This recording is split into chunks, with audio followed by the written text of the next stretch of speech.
Let's bow our heads for prayer. Our Father in heaven, thank you for allowing us to be here. And as we spend some time studying forgiveness and rest, guide us, help us to learn, understand, and to glean information from each other to understand your plans better. We also want to remember those that we've mentioned as needing special prayer. And I think of Tom with his back, Ruth and Emmanuel, the new Bible studies, the school year starting. Clyde is in lockdown. And Bill Rawlings, friends that we know have COVID and other illnesses. It's a very stressful time. But we ask that you give us the peace and understanding to deal with the situations that are going on around us. We pray in Jesus' name, amen.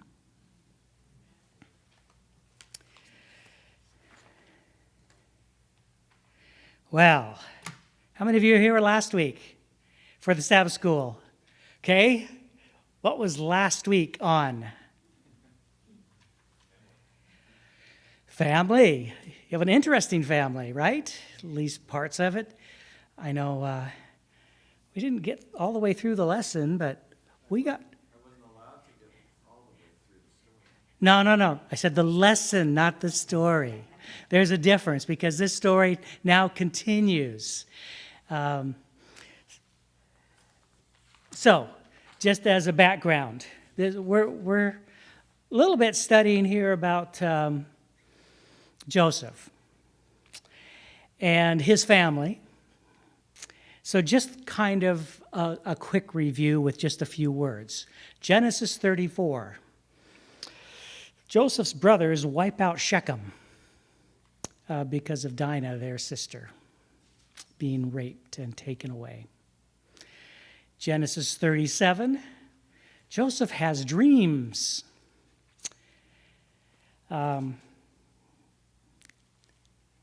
And part of that is the brothers responded with, "Are you going to rule over us?" His father responded, "Are you going to rule over us?" So Joseph goes out to visit, and he's sold also in Genesis 37 as a slave. And that was instigated by Judah. Genesis 38. Judah and his daughter-in-law Tamar have an unknown relationship to Judah, but she has planned it because he and the family did not follow through with what they were supposed to be doing. And so we end up kind of with Joseph in slavery, and he ends up where? Prison. He's in Egypt. First he gets to Egypt and he's sold. And we're going to look at some text in Genesis 42. So I'll get my device open here, and then I need to go to the settings because otherwise this will keep turning off on me, which I don't appreciate always.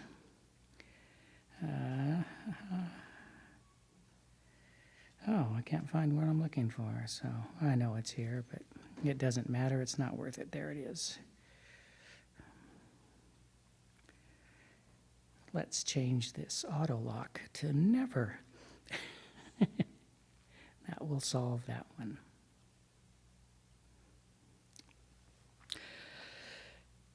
Okay, so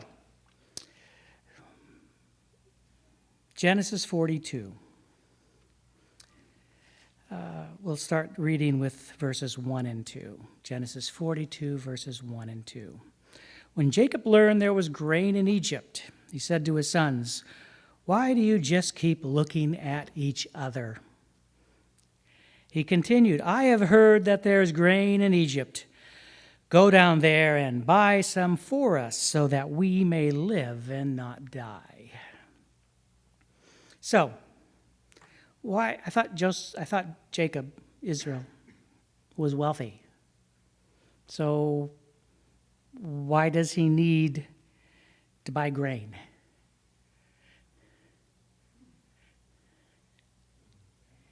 It's a famine.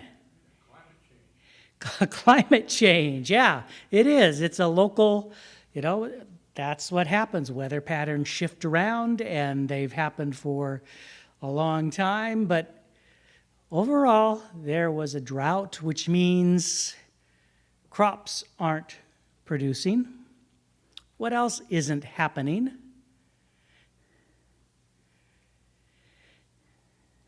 Livestock can't find anything to eat.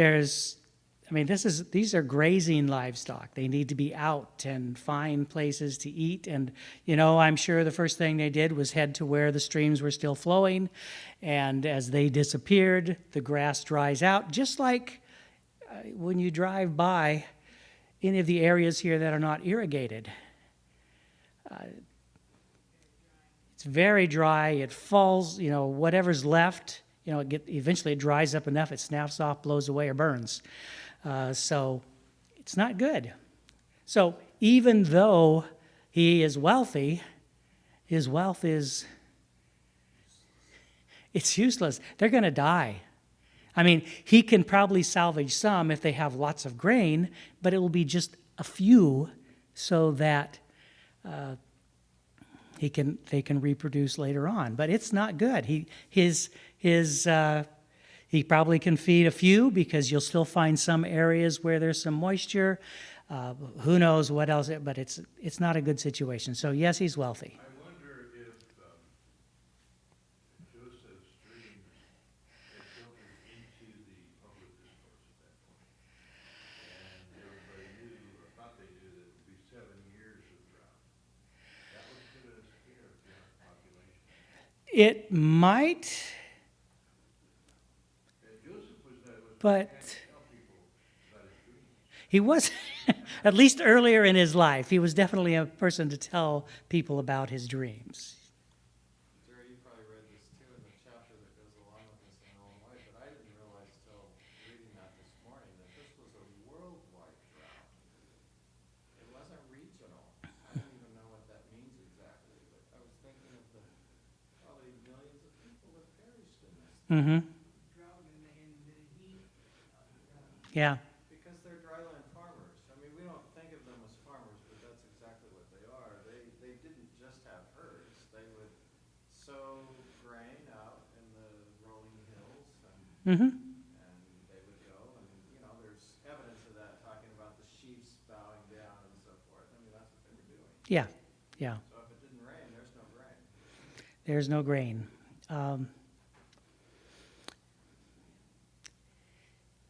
I grew up in southeastern Washington, and they do dryland farming.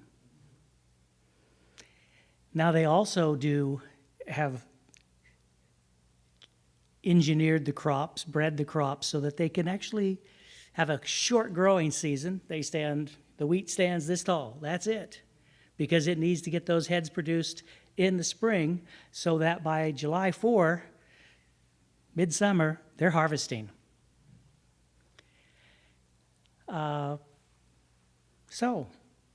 when it doesn't rain in the winter, or in fact in the Walla Walla area, if there's no snow at all on the hills, that means the ground just keeps evaporating.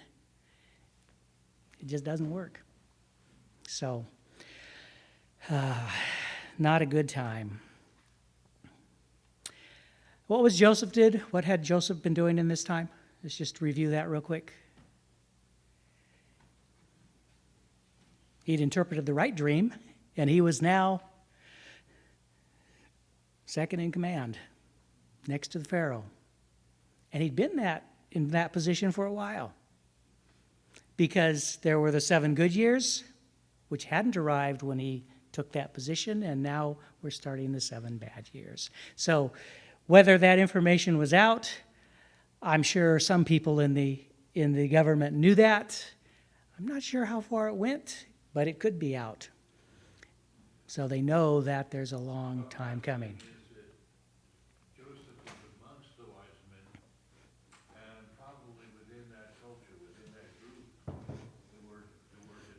Mm-hmm. probably to some extent had been contaminated with other ideas and expostulations Yeah. about why this was happening. But I think it all goes back to Joseph. So in a way, it was a witness for Joseph. Yeah. So, we don't have no idea what's going on with this story as far as forgiveness yet. So let's think about something. Had the brothers done anything wrong to Joseph? Yeah. Big time. Do you think he had time now to think about that? He had time in prison. He had time now that he's very busy, but still, even if you're away from your family, do you think about your family? Even if there's some type of an estrangement where you maybe don't even like each other anymore, do you still think about your family? Yeah. So, it's still there. Let's look at verses 3 and 4. Genesis 42, verses 3 and 4. Then 10 of Joseph's brothers went, Then 10 of Joseph's brothers went down to buy grain from Egypt. But Jacob did not send Benjamin, Joseph's brother, with the others because he was afraid that harm might come to him.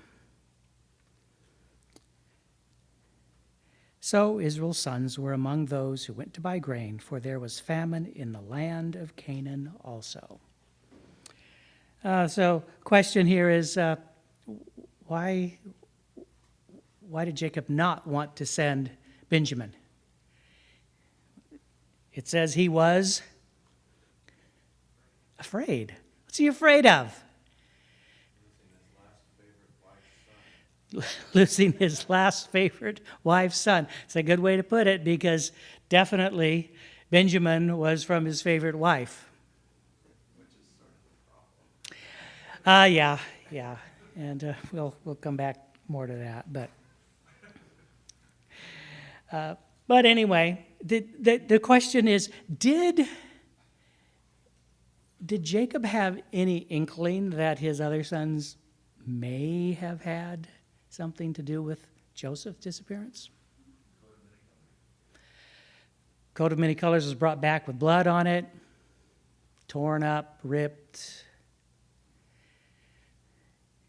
But in the back of his mind, he may not have thought they had a direct part, but he's just not willing to send Benjamin out.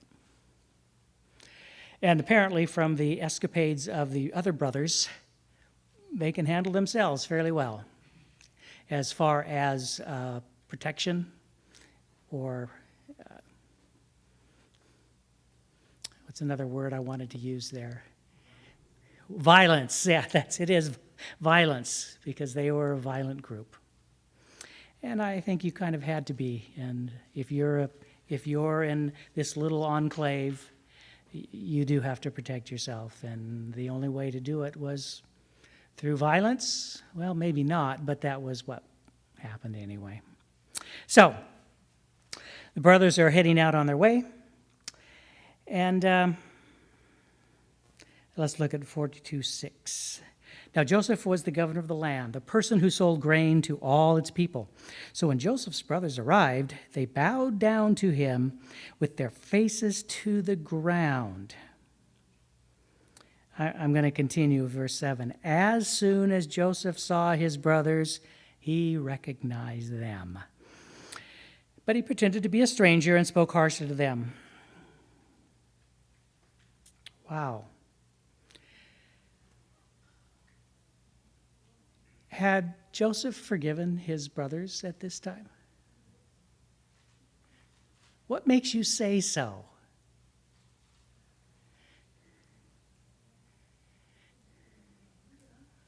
What was that?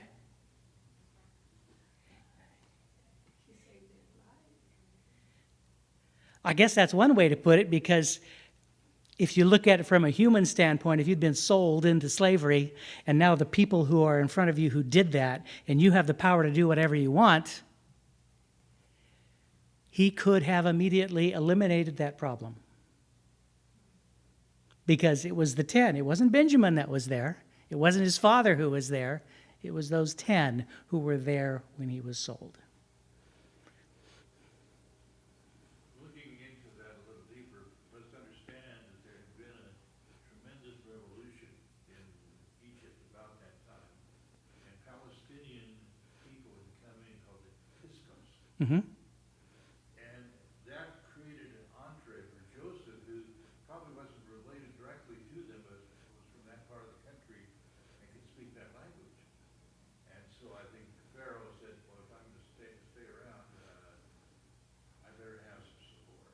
And Joseph was a tremendous asset at that point. Okay. But I think, in regard to your question, I think Joseph was really concerned about his youngest brother. Okay. And his preservation was paramount. I think he probably could have gone either direction with his brothers. His father was important, and killing his brothers would have brought down his father's gray hairs to the grave in sorrow. But I think Benjamin and Benjamin's mother were foremost in his mind at that point. Okay? Because he doesn't know what's happened to them. You know, it's interesting, the journey of forgiveness here. I mean, we don't know how far Joseph is down the journey of forgiving his brothers. I mean, obviously, by the end of the story, we know he's forgiven them, but he certainly has been able to let go of a certain amount of bitterness and resentment. Mm-hmm. Because he's had a lot of bad turns in life that he seems to have handled and held on to his faith.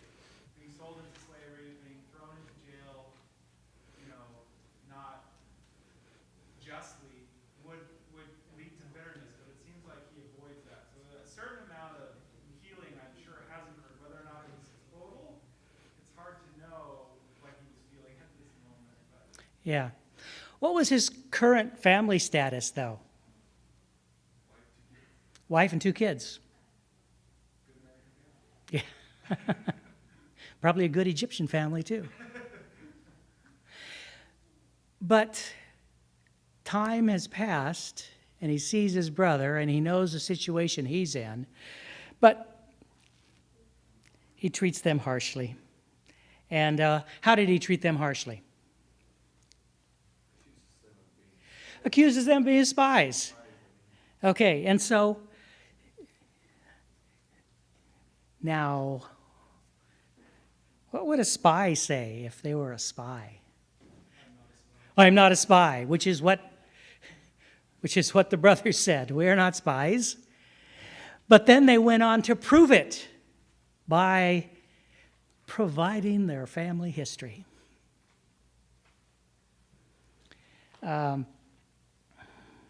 So it goes on there, you know.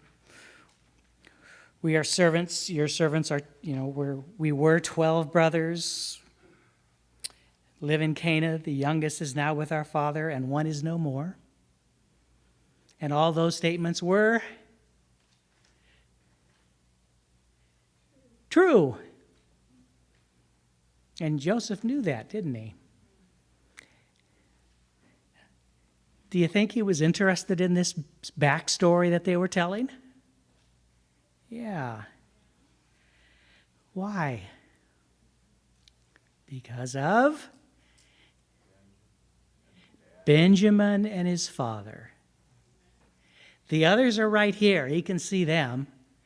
And they've come to purchase food, which means they still have means to do so. So they're surviving okay.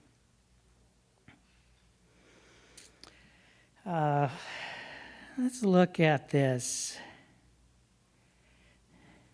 So he's told them they were spies. I was trying to figure out, why would he call them spies? Finally, it occurred to me, a spy doesn't get a fair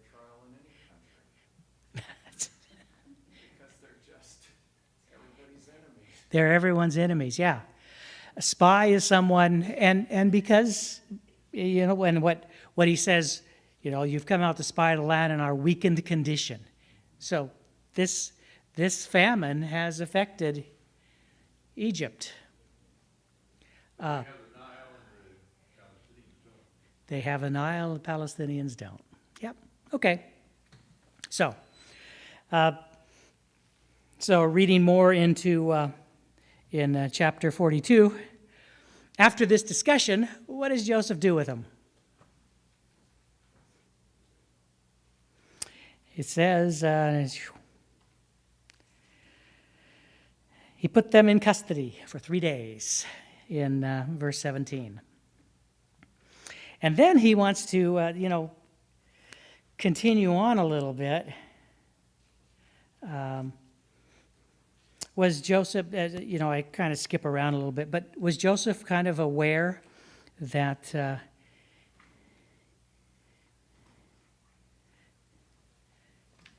why would he want to put him in jail?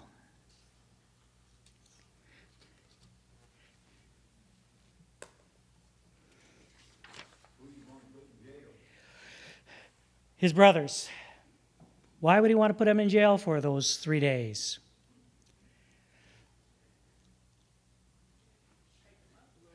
Okay. Yeah. That's a technique that is often used if you want to verify a story or if you want to get the participants in the story to contradict each other. Okay. And that's a reasonable statement. And so what does that tell you about Joseph? He's smart. He's smart. Does he trust his brothers completely at this point in time? No. No, I don't. So,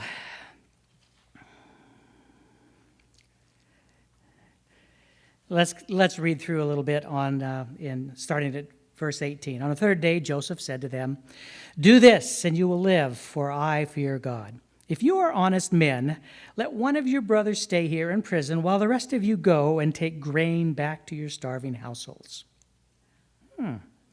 But you must bring your youngest brother to me so that your words may be verified and that you may not die." This they proceeded to do. And, they talked to each other. And this is an interesting statement. Surely we are being punished because of our brother. We saw how distressed he was when he pleaded for us for his life, but we would not listen. That's why this distress has come upon us. Yep. Reuben replied, "Didn't I tell you not to sin against the boy? But you wouldn't listen. Now we must give an accounting for his blood." And then I like verse 23 because it says more about Joseph. They did not realize that Joseph could understand them since he was using an interpreter. Okay, so Joseph is he's not speaking to them. They don't know that he understands. They don't recognize him. And what would Joseph say in his own mind? What would he be thinking about what they have just said?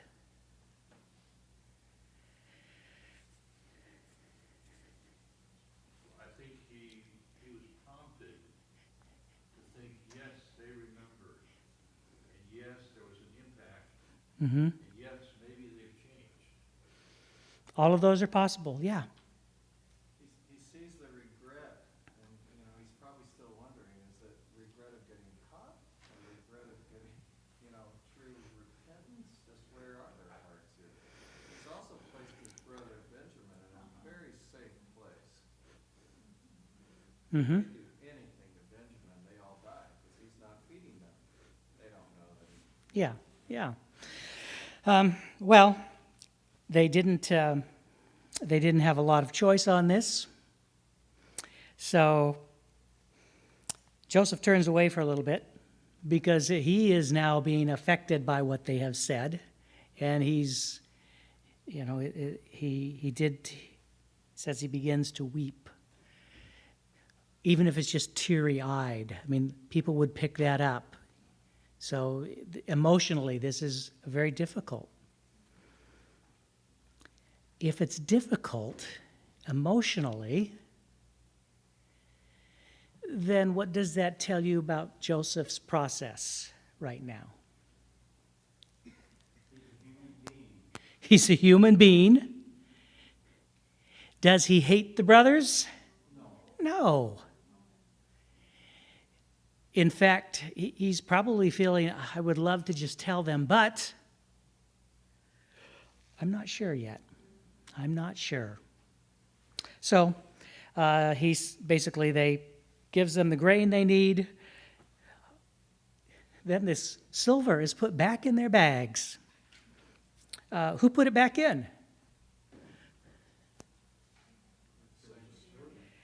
One of Joseph's steward.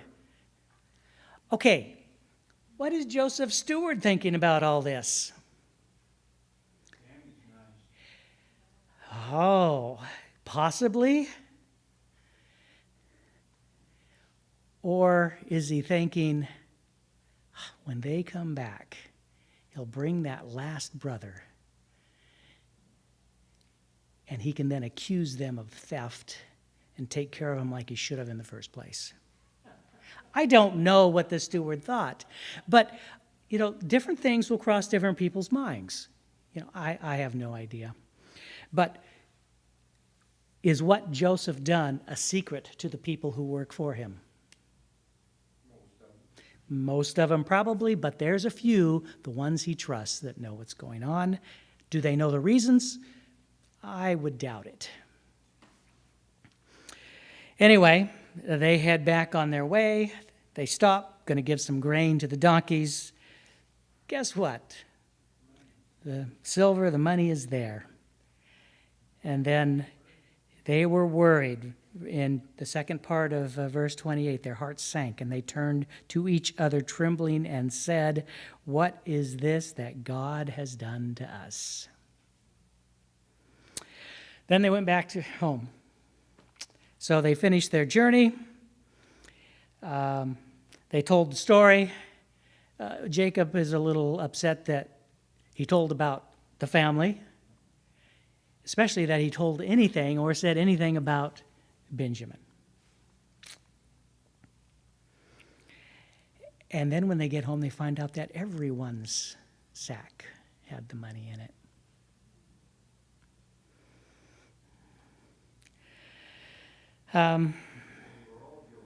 We're all guilty. So, Reuben made a promise about, you can kill my sons if I do not bring Benjamin back. But Jacob, my son will not go down there. That's it. He is not going. And then chapter 43. We now begin the second journey to Egypt. Now, we're not going to go through all of the steps of this because we're very familiar with the story. But I want to just highlight a couple of things.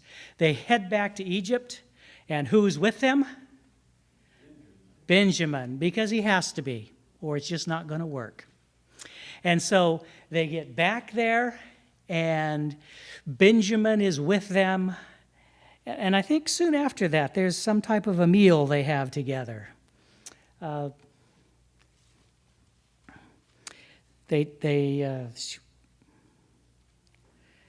Joseph, when he saw Benjamin, said, "Take these men to my house, slaughter an animal, and prepare a meal. They are to eat with me at noon." Great. Now they're even more frightened because now he's taken them to their house.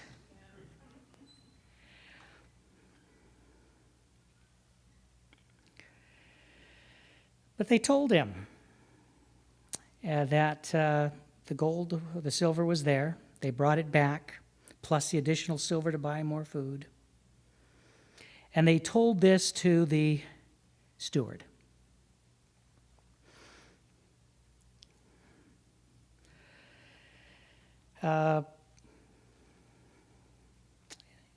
They were told, don't be afraid. Your God, the God of your father, has given you treasure in your sacks. I received your silver. Is that a true statement? Did he receive their silver? He received it. Yeah, it's amazing how through this process there's partial truths here and there. But it's a true statement.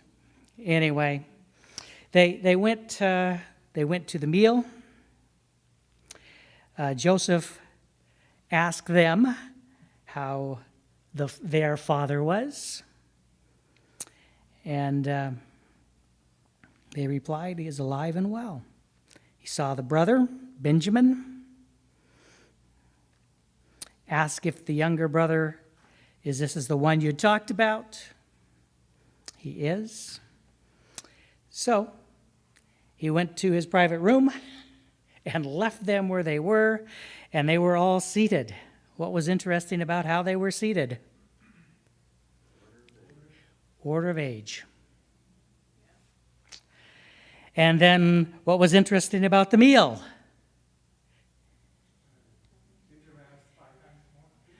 Benjamin, they gave 5 times as much. Now, how is that not noticed?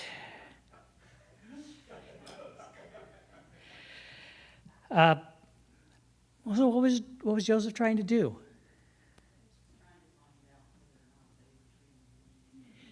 Yes, he's still trying to find out what their heart is, what they're thinking about. You know, these guys that behave like psychopaths, they basically killing or almost killing Joseph, and then selling him out to certain death, presumably certain death in Egypt.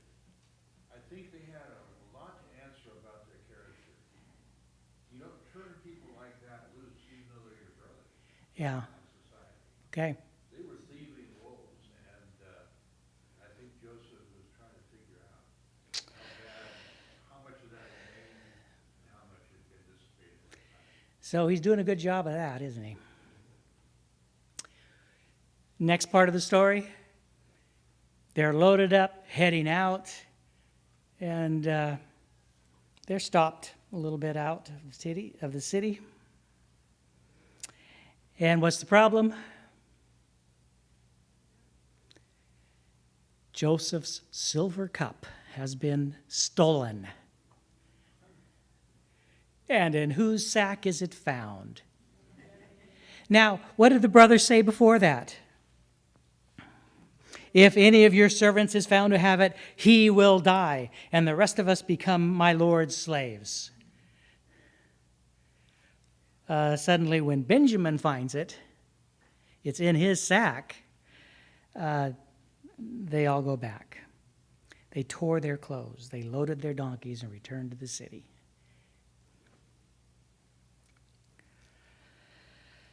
This was a very special cup, at least to the Egyptians, because they believed in this cup that if any poison was placed, that somehow the cup would show that. So Pharaoh and his officials that were afraid of assassination, they had this cup that would keep them from drinking. Yeah.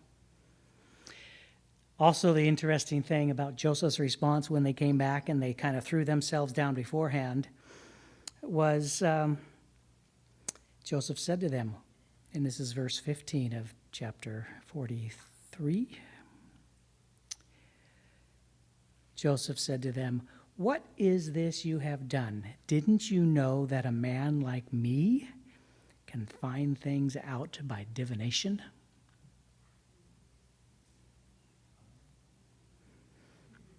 Did he find it out by divination? No, he planted it.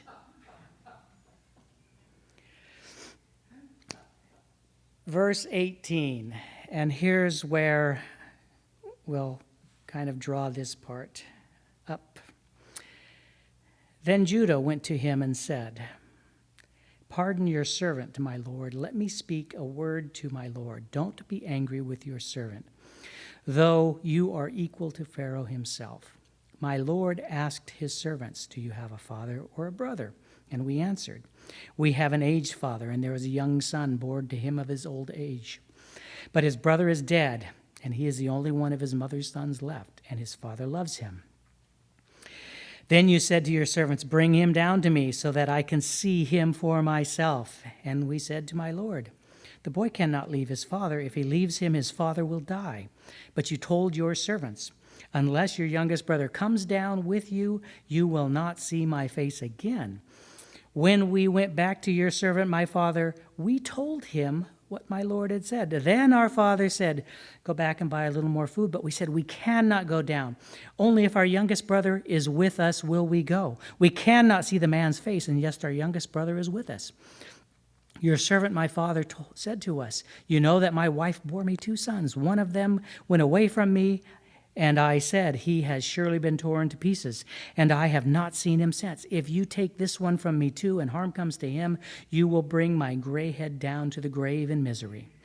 So now, if the boy is not with us when I go back to your servant, my father, and if my father, whose life is closely bound up with the boy's life, sees that his boy isn't there, he will die. Your servants will bring the gray head of our father down to the grave in sorrow. Your servant guaranteed the boy's safety to my father. I said, if I do not bring him back to you, I will bear the blame before you, my father, all my life. Now then, please let your servant remain here as my lord's slave in place of the boy, and let the boy return with his brothers.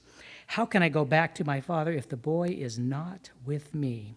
No, don't let me see the misery that would come on my father." It's quite a speech, isn't it? Yeah, quite a trade-off. Who is it that instigated selling Joseph? Judah. Who is it that gave this speech? Judah. He was a pretty discerning young man, wasn't he? Yeah. And then Joseph couldn't control himself anymore. He sent everyone out, and he told his brothers who he was. And there was a big scene there, and everything, tears and whatever goes on with that. But it was a reunion. And the next things that happen is Pharaoh hears about this, wants the entire family to come. The entire family does come. And, it takes a while, but they are there. And where are they put in Egypt? Goshen. Why are they put in Goshen? Because they are shepherds. And the Egyptians, and this is where Joseph kind of comes up with a good plan. He tells Pharaoh that they are shepherds, and shepherds are not respected well in Egypt, so let's move them out to a different area. As the famine continued, what happened to all of the money of the people of Egypt? Went to Pharaoh. What happened to all of the land? Went to Pharaoh. Except for the land of Goshen. Because it was a good land for shepherds. Lowland, I believe. Bottom land, that's the right term. Obviously, I'm not a farmer, okay? Can't use the right terms. But did they survive okay? They prospered. Now, Jacob dies. Now, Jacob already had conversations. In fact, You know, Genesis 45 is where Joseph reveals himself. Genesis 46 is when Jacob moves, Israel moves to Egypt. Genesis 47 is the arrival and setting in Goshen. Famine continues. We just went through the property thing. And then at the end of chapter 47, Joseph's promise to his father. Because was Jacob worried about this situation also? So there was more promises there. And then in Genesis 49, it goes through various things, but at the end, it's the death of Jacob. And then Genesis 50. The brothers come to Joseph. Why? Because they're afraid. They're afraid. Has Joseph forgiven them? Have they accepted that forgiveness? Apparently they hadn't accepted it, otherwise they wouldn't have. They didn't believe it. They really didn't believe it. Well, he's just letting us live because our fathers are alive, but He- these guys, we're told. That's what they were afraid of, yeah, because that's what they would do, That's what he should have done. okay? According to them, that's what he should have done. He, fine to tell his fathers there, but they were afraid that the other 10, Benjamin probably wasn't worried, but they were worried. Now, what things can we learn about forgiveness here?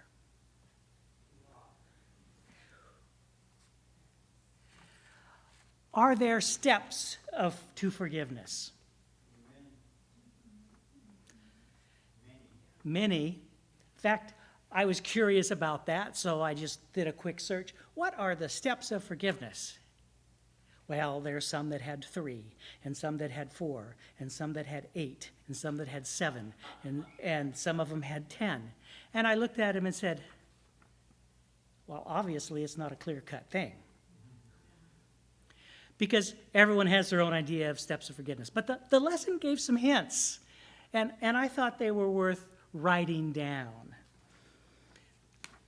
And I thought about this one because the first step to forgiveness is what?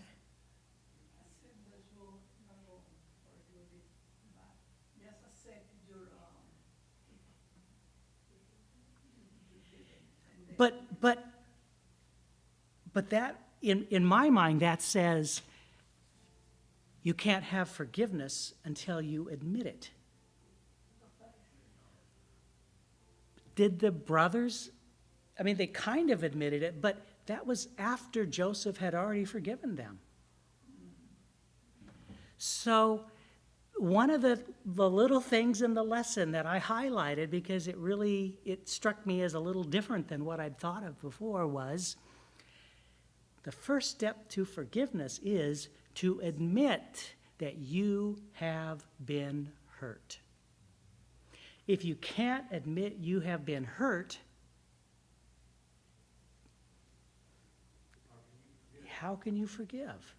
So, a little illustration. I don't look at my Facebook stuff very often. In fact, rarely. I never look at my homepage stuff. I rarely look at my messages that come to me. But a couple weeks ago, maybe less, I don't remember now, I received a message through Facebook from someone I worked with a long time ago. And she said in her message that it has taken me a long time, but I have forgiven you. And I was truly puzzled. Now, I know there was a tough time here. I was the administrator at a fairly large school, and as I was getting ready to leave that school, the school board, the personnel committee had said, we do not want to hire this person again. She is a disruptive individual, and it's just not good to have her here any longer. She's been here a long time, yes, we understand that, but we just don't want her here. Well, I'm leaving, but I'm not gone yet, which means it is my responsibility to work with the conference to make sure she is not rehired. So we go through the proper paperwork and we do everything, and basically it's, in most cases, and remember this is a few years ago, employment laws have changed, but if someone is an hourly worker, if you want to get rid of them, you can simply say you're no longer hired. And you give them their time notice, and that's it. But it had never crossed my mind that I had done anything to her directly. But it had really bothered her for a long time, apparently. And I still need to contact her and do some things with that. But she then says in a second message that she went to some seminars on forgiveness. And from those, she learned that somebody doesn't need to ask for forgiveness, because forgiveness is step one, admitting that you have been hurt. Forgiveness is a choice. We choose to forgive others who have hurt us. And when we do that, sometimes there may be some resentment that comes back up. And this was also in the lesson. And when that resentment comes back up, what do? Do we have to ask forgiveness again? No. Do we have to say, I forgive you? Again? No. You go to God.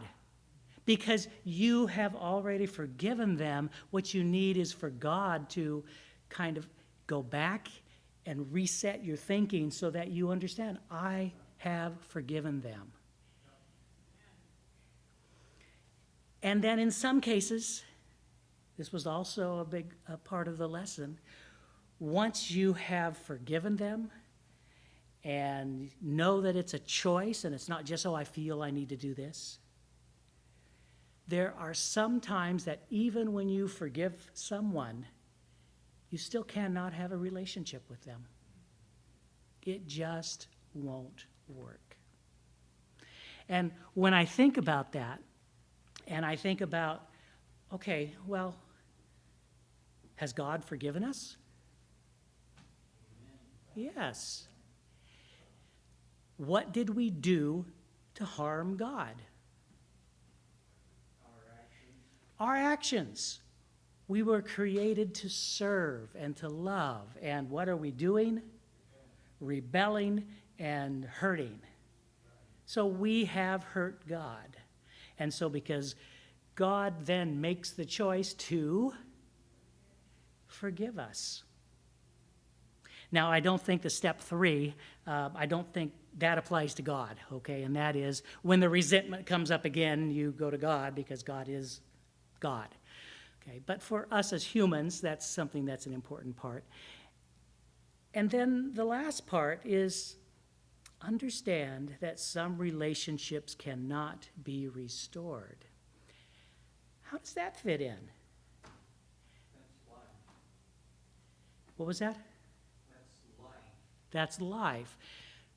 But it's also, if I go to this former worker that I worked with and I supervised, and I tell her, thank you for your forgiveness. I don't know why you're forgiving me, because I didn't do anything wrong. Am I accepting her forgiveness? No. So what I think I need to do, and this is what I've been thinking about over this, especially through this week, is I really do need to contact her and clear the air, but I have to be careful. Because from my point of view, her not being rehired was justified in how she treated people, teachers, parents, students. So, but I understand in her point of view, I did her an injustice. And so now I need to somehow repair that. And I can't do that by saying, well, we did this because. I simply have to accept it. Also, she may be realizing that she was wrong. And I don't want to point it out. And it's not That's not my part, unless I feel that she has done me wrong.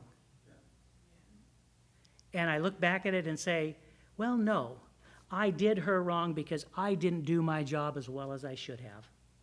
If I look back at it now and said, you know, when I wrote up this evaluation and it had the pieces in there, I should have been able to explain that to her better. And I should have done it the prior year's evaluation, not just the last year's evaluation. So I didn't do my job as well as I should have, because if I didn't give her the opportunity to change, then did I do her wrong? Yes. So my first thought is, what did I do? And the second one was, how can I accept her forgiveness in a way that I don't try and point out her faults? But that's what God is doing with us. We need to be doing with God. God has forgiven us. Does God have any faults that we have to come back on? No. Well, I heard about one. You heard about it? Okay, you can tell me about that later.